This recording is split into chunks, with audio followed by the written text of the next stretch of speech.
આઈસીએસઆઈ દ્વારા સીએસ માટેની પરીક્ષાનું આયોજન વર્ષ 2024માં કરવામાં આવ્યું હતું, જેનું પરિણામ સામે આવ્યું છે. કંપની દ્વારા જે કંપની સેક્રેટરીની પરીક્ષા માટેનું સફળ આયોજન કરવામાં આવ્યું હતું ને જેમાં વડોદરા શહેરના 30થી વધારે વિદ્યાર્થીઓ ઉત્તીર્ણ થયા છે અને સીએસ તરીકે સામે આવ્યા છે. એટલે કે આ પરીક્ષાનું એક સારું પરિણામ મળી આવ્યું છે. સૌથી પહેલા તો મેં કહીશ કે મહેનતનો કોઈ શોર્ટકટ નથી.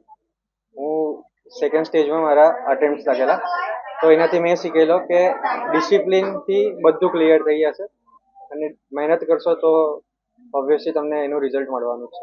હું રોજને નહીં 8 થી 9 કલાક રોજે ભણવા બેસતો હતો અને પછી એને રિવાઇઝ કેવી રીતના કરીશ એનો પણ પાછળથી પ્લાન બનાવતો.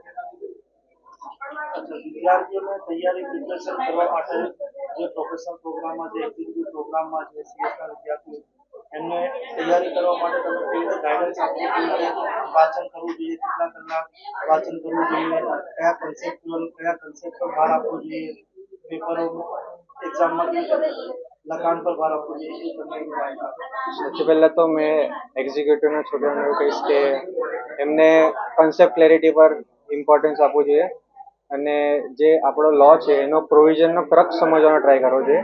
અગર એ તમને યાદ રહી જશે તો તમારા માટે આન્સર રાઇટિંગ પણ એકદમ ઇઝી થઈ જશે એક્ઝામમાં. ભવિષ્યમાં કંપની સેક્રેટરી તમે આજે કમ્પ્લીટ કરી છો, બની ગયા છો, ભવિષ્યમાં તમે કઈ દિશામાં જવા માંગો છો? ભવિષ્યમાં ફ્યુચરમાં મેં મર્જર એન્ડ એક્વિઝિશન્સમાં મારી ફોર્ટે બનાવવાનો ટ્રાય કરીશ અને મારો એમ પણ એ છે. મારું નામ જીત રાકેશ શેઠ છે. First of all, thank you so much, sir. The feeling बहुत अलग है, उसको मैं डिस्क्राइब नहीं कर सकती. हाँ, मैं CS एग्जीक्यूटिव स्टूडेंट को मैं कुछ एडवाइस देना चाहती हूँ कि first of all take your classes regularly. आप सिर्फ लॉ को पढ़ो मत, इंटरप्रेट करना सीखो और हो सके ना तो आप बैड लॉ से पढ़ो instead of from books.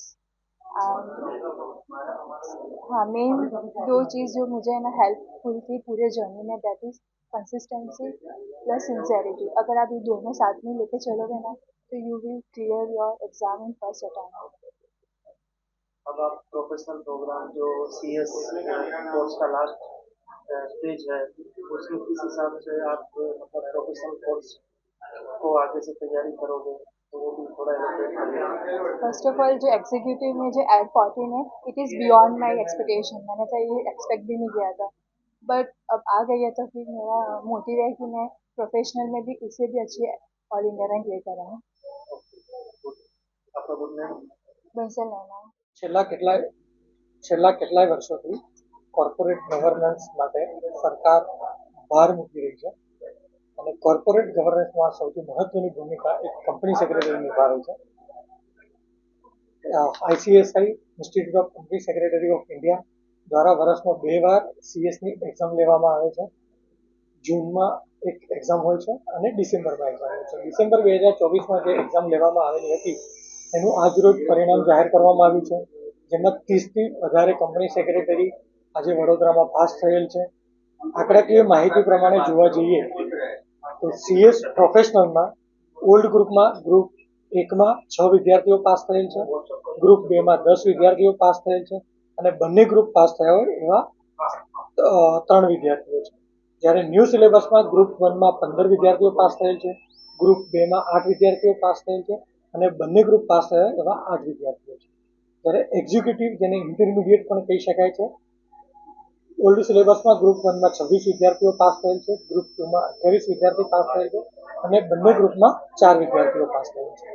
New સિલેબસમાં group 1માં 35 વિદ્યાર્થી પાસ થયેલ છે, ગ્રુપ 2માં 39 વિદ્યાર્થી પાસ થયેલ છે અને બંને ગ્રુપ પાસ થયા હોય એવા 3 વિદ્યાર્થીઓ છે. તદુપરાંત વડોદરામાં એક એક્ઝિક્યુટિવ પ્રોગ્રામમાં નયના બંસલ વિદ્યાર્થી છે જેમણે ઓલ ઇન્ડિયા 14 રેન્ક હાસિલ કર્યું છે અને પ્રોફેશનલમાં જીત શેઠ છે જેને ઓલ ઇન્ડિયા 15 રેન્ક હાસિલ કર્યું છે. મારું નામ CS અલ્પેશ કુમાર કંસાલ. હું Vadodara chapter of WRC of ICSI નો અત્યારે ચેરમેન છું. અને વાલીઓને કહેવા માંગતા હોય? વાલીઓને હું એવું કહેવા માંગીશ કે 12મા ધોરણ પછી કોઈ પણ કોમર્સ હોય, આર્ટ્સ હોય કે સાયન્સ હોય, 12મા ધોરણ પછી તમે સીએસ લઈ શકો છો. સીએસ એક સરસ કારકિર્દી છે અને સીએસ કર્યા પછી તમે કંપની અને દેશના વિકાસમાં ભાગીદાર બની શકો છો.